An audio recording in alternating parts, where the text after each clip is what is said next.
Being home alone, there is nothing like it. You have time to yourself and you have time to put your thoughts in order. But that's not always the case. Sometimes it is a truly strange experience. Ever since I was a kid, I loved being home alone. I even loved the movie. But hey, that's a whole nother story. When my mom and dad would go to work and I didn't have school, I felt like I was the king of the castle. I could do whatever I wanted, whenever I wanted. True, I had to clean everything up before mom and dad got home, but it was well worth it. I would watch horror movies. I would listen to music my mom wouldn't let me enjoy. I would eat ice cream for lunch and cake for dessert. Yeah, that was the life.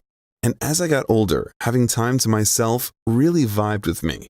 That's why when me and my girlfriend first got a place together, things felt a little bit weird.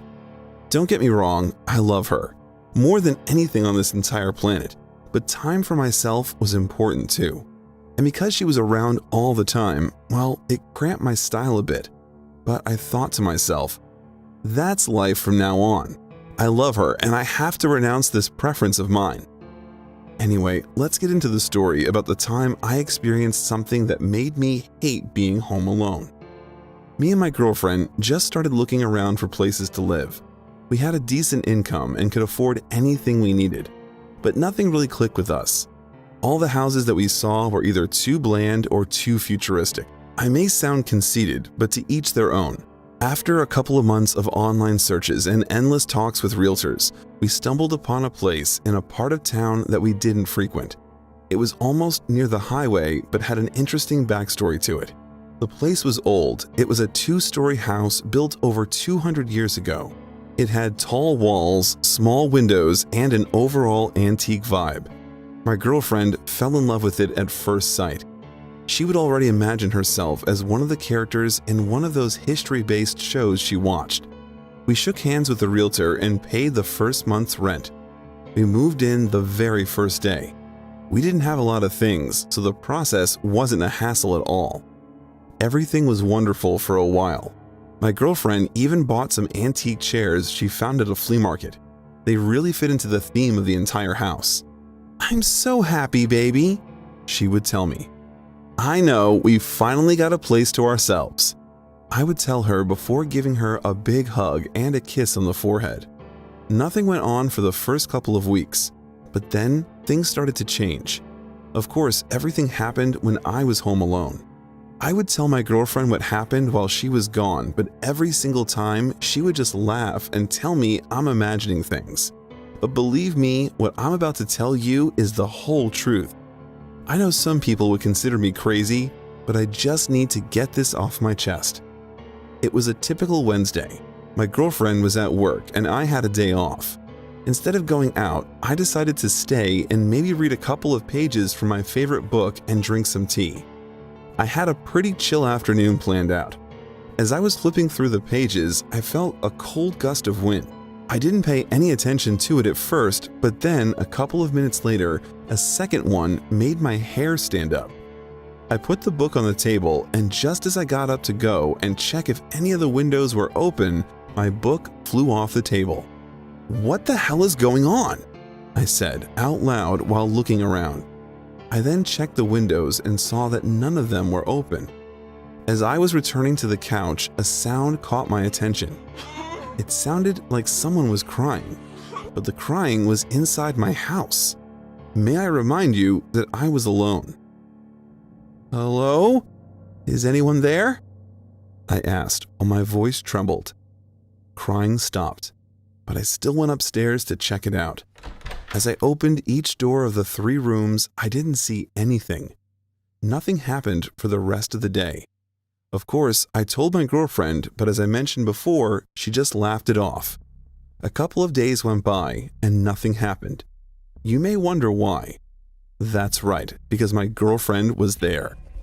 About 5 days later, she was out visiting her parents. Again, I was all alone. As I was brushing my teeth, I heard the same crying sound coming from the next room. I left the toothbrush at the edge of the sink and quickly went to see what the hell is happening. "Hey, who's there? I have a gun," I said in order to intimidate the intruder. The truth was that I was unarmed, but I said the first thing that came to mind. The crying stopped. I checked every nook and cranny. Nothing was out of the ordinary. I went back into the bathroom, and what I saw written with toothpaste on the mirror made me at a loss for words. Why did you abandon me? I didn't know what to think about it. Then the rest of the day went on as normal. I didn't wipe the writing on the mirror. I wanted my girlfriend to see. As soon as she got home, I told her everything. Come on, who's crying? You are all alone here. You're imagining things, believe me, she said. I'm not. There's something wrong with this place. I think it might be haunted, I told her, but my theory quickly made her laugh almost to tears. Oh yeah? You think it's funny? I said. Come on, I have to show you something, I told her, confident that the writing on the mirror will convince her. But as we went into the bathroom, it was gone. The mirror was spotless. Is this one of your pranks? Did you watch too many YouTube videos? She said, while kissing me on the cheek. I'm gonna go change, she told me, and left the bathroom. I remained there, stunned. I knew I had proof, but it was gone. Then everything was fine for a couple of days. Again, the time to be home alone came. She had some errands to run around town, and I had to work from home. At around noon, the crying started again. I tried my best to ignore it, but this time it got louder and louder. It was like I was the one being accused of leaving the person alone. I don't know if it was a man or a woman's voice. It was distorted, as if it came from an old radio with bad reception. I went insane. I wanted everything to stop. I'm gonna find you, I yelled. Then I went in the garage, my vision filled with rage, and grabbed a sledgehammer. I started smashing all the walls while cursing and telling the voice that I'm gonna get rid of it. That's it! I'm gonna find you now! My voice could be heard between the sound of the walls being hammered down. As I got upstairs in the master bedroom, the crying got so loud that it almost burst my eardrums. I know you're here! I yelled before smashing the hammer into the wall. What I found made me put the tool down. Inside the wall, there was a small wooden box. I opened it and saw some pictures, a woman and a man. It looked like they were married. They both smiled. What the hell? I said while looking through the photos. At the bottom of the box, a letter was placed. It was dated 1812. Dear Jackson, long have been the nights since you left me. I weep every waking moment. Are you happy with your new conquest? Have you forgotten about me yet? This is the last night in which I will breathe my last breath on this earth. I bid you farewell and wish you nothing but happiness. Forever yours, Mary. After I finished the letter, my girlfriend came home. She saw the mess, but then I finally had something to show her. We moved out of that place before night came. It seemed that Mary's soul was still trapped in limbo, roaming around the house until eternity, waiting for Jackson to come back to her.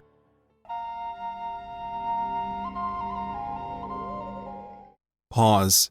He was my best friend in the entire world. I got him when I was only 8 years old, so basically, I grew up with him. He'd accompany me everywhere. Each time I would go to the local store, he would be right there beside me. Each time I would study for some test, he would sit quietly next to my desk, keeping me company. He was the best.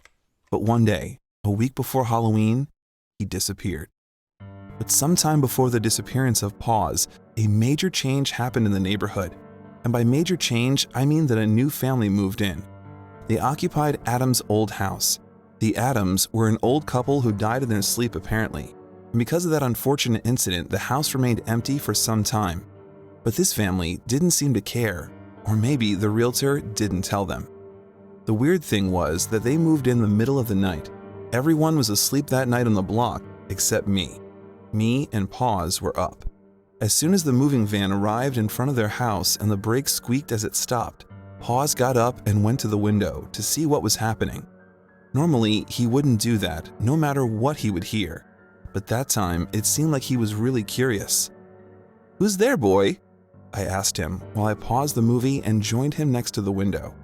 The movers were carrying a few boxes inside the house, and before I knew it, they were gone. It seemed like the new family didn't have a lot of stuff.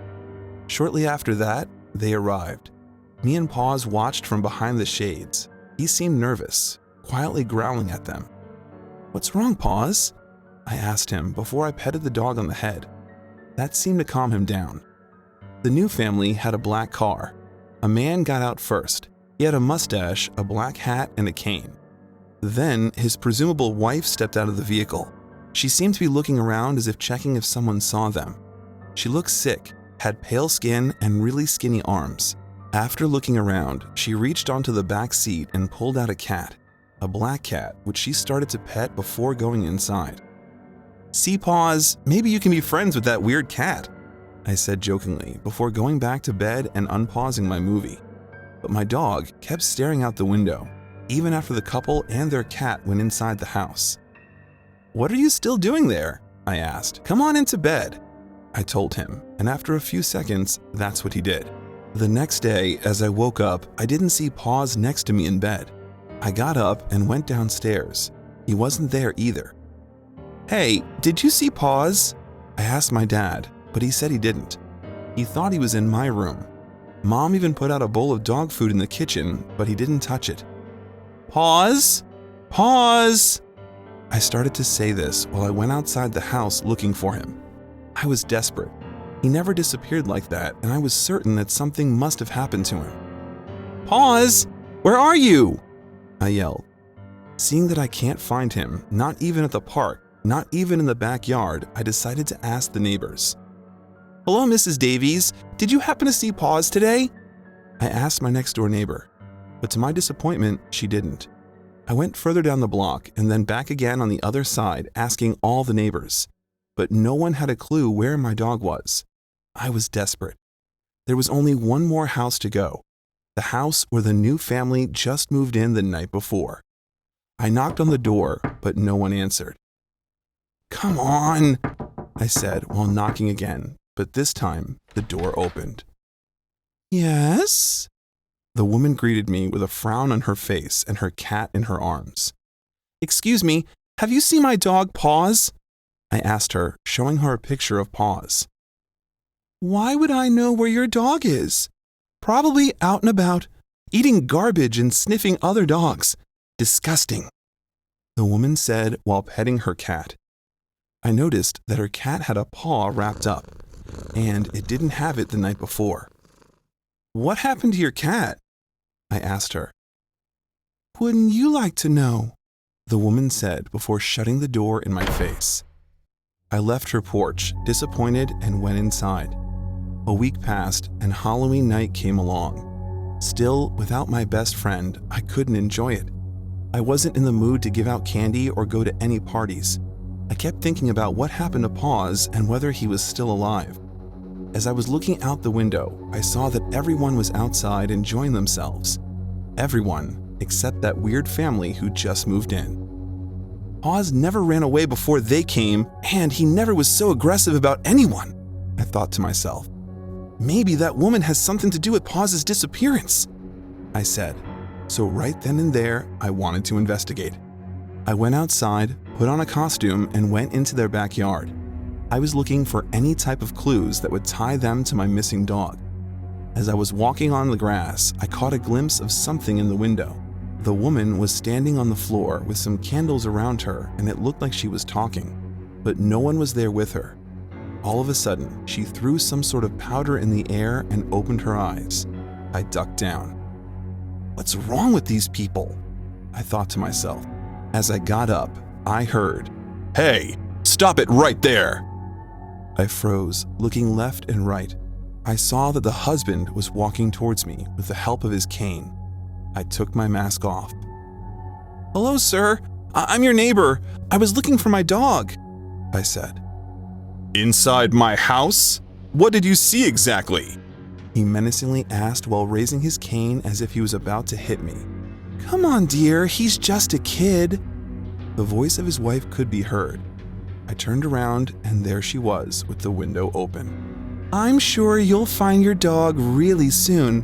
I have a hunch," she said. I looked at both of them, but didn't say anything. There was something clearly wrong with their energy, so I just left. I got home, disappointed, and went to bed. I just wanted to sleep and forget about everything. But something woke me up at around 3 a.m. It was a noise coming from my window, but I was on the first floor. I got up to check it out, and when I did, I tripped on something and fell. "What the hell?"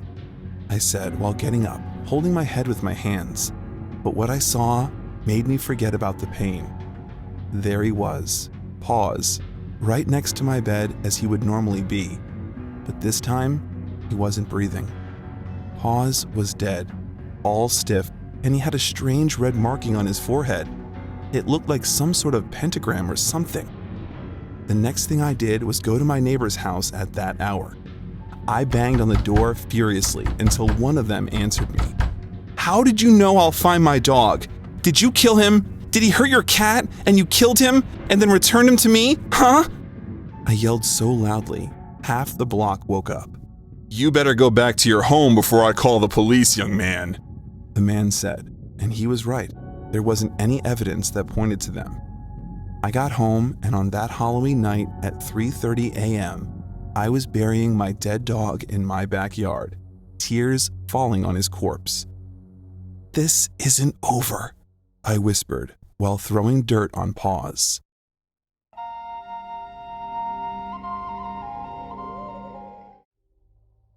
"Are you sure you're not coming with us?" my mom asked for the upteenth time. "Yeah, I have my school project to work on. Have fun, everyone." I waved to them as my parents and my little brother got into the car and drove off. I walked back inside the house and flipped on the switch in the living room. That was where I wanted to work because I might sleep off in my room. I went to bring in my laptop and sat down on the floor in front of the couch. My family had a party at my dad's company. The company was celebrating 10th year anniversary, and all the employees were expected to show up for the party. I was the first child in just 20 years. My dad said that when I graduated, I would go and work for his company. I wished I could attend the party, but I had a project due and I couldn't afford to not do it. I typed on my laptop till my fingers started to ache a bit. I finished my project finally around 10 and stood up to stretch my body. My parents said they would be back around midnight, so it meant I'd be alone until then. I was in the shower when I heard a knock on the front door. I thought that my parents and brother were back, and I didn't hear the car pull up into the driveway. "Just a minute," I yelled. I raced down the stairs and opened the door, only to find out that there was no one there. I frowned and looked out. My parents' car weren't in the driveway, so it meant that they weren't around yet? I could have sworn I heard someone knock. After a few minutes of standing outside and not seeing anyone, I shrugged and went back in. I made sure to lock the door because just in case there was someone there. As I went back to the living room, a cold draft blew in, and I shivered. I quickly went to lock the window, and then I froze. None of those windows were open when I was working there. I swallowed and quickly surveyed the house. Was there someone inside? I heard a rustle in the kitchen, and my heart leapt to my throat. There was someone inside. I panicked and looked around for anything I could use as a weapon. My face landed on the fire poker, and I picked it up, the weight giving me some comfort. I tiptoed to the kitchen and peeked inside carefully. The light was on, so I could see perfectly. The fridge was open. "Oh shit," I whispered. I didn't know what to do. My heart was pounding at the thought that there was someone else inside the house with me. I carefully walked into the kitchen and closed the fridge. There was no one there. Suddenly, all the lights went off. I screamed at the top of my lungs and quickly ran to the storeroom to hide. Screaming was a wrong thing to do. It might alert the person to where I was. The house was pretty big, so it might be difficult to be found out on time. Sweat ran down my face, even though I just showered. I was scared. Whoever it was had to put off the main switch. What did this person want? I remembered the fire poker in my hands and got a burst of courage.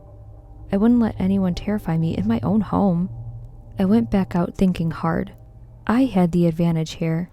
This was my home and I knew where everything was, whether it was dark or not.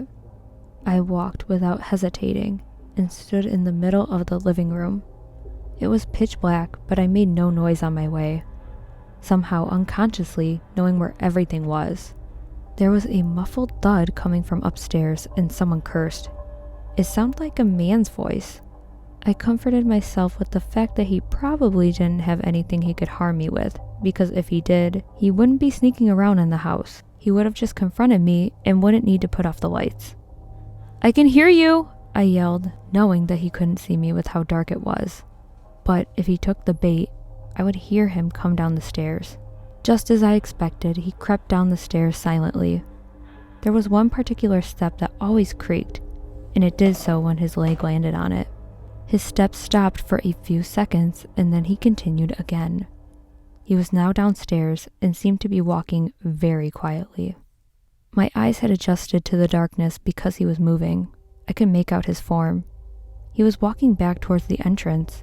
He probably had no idea that I had locked the door. I stayed where I was, seeing no reason to draw his attention to me. It was even better if he left me alone.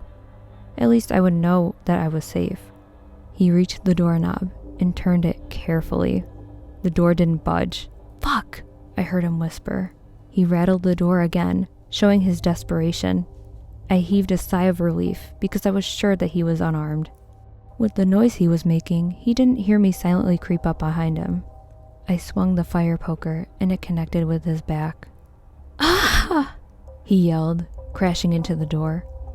I hit him again and he yelled, "Wait, please!" I didn't listen to him as I hit him the third time. He groaned, still holding on to the doorknob. Just then, headlights shined through the windows. My parents were back. I stepped away from the man as the door got unlocked from the outside. The door opened a few inches before being stopped by the man's body when he still crouched. "What's going on?" asked my dad. "Josephine?" "Dad, there's someone behind the door. Push it!" I yelled. The door got forced open, and my parents came in with fear written in their faces. "Jack, check what's wrong with the light," my dad ordered my brother. They asked me who was in the house and immediately called the police when I explained what happened to them. Jack switched on the main switch and the house got flooded with light, giving me a clear view of the man bleeding on the floor. He had a dejected look on his face, as if he knew he was already caught. My dad was standing behind the door, eliminating any escape for him. My mom collected the fire poker from my hand and went to drop it in the kitchen. There was some blood on it. I finally sat down, adrenaline rushing out of me. I suddenly felt very tired. I just wanted to go to sleep. The cops came and arrested the intruder. They told us that they had been getting reports of burglary attacks from people living in our area. They interrogated me and told me to get some rest. I headed to my bed and was glad that I managed to finish my project before the drama started.